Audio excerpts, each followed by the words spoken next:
Mergawe maneh, mergawe terus. Assalamualaikum. Ngotenku sak bendina ya wis kayak ngene iki isine mung mergawe tok.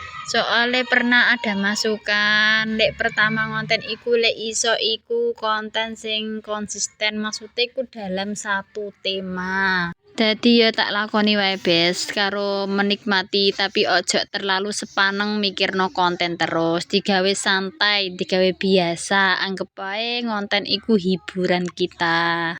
Mergawe kali ini saya melanjutkan di rumah saja bes. Paling enak mergawe nanggone omah iki, paling nyuwantai karo iso momong bocil dan ngawasine iku lebih leluas.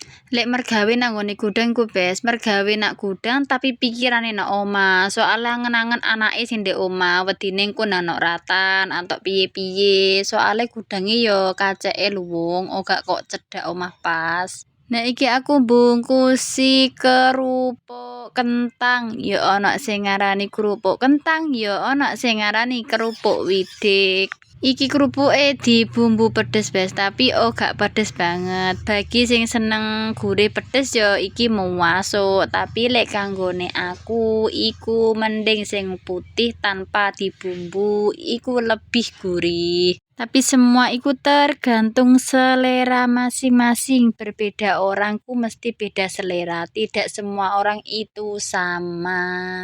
Nek bungkusi iki mau wis oleh rongsa, kita melanjutkan ngepaki. Ngepakine iki padha karo biasane dan iki adane rada akeh bes. Dadi yo tangane kadang ora nyakepi. Soale aku iku paling seneng ngepak iku langsung 5 iku sekali masuk bes, tapi nek terkadang koyo makku iku dilebokno 3 dhisik lagi loro. Soale tangane ora nyakepi. Lek aku kan tetep nyakepi wae.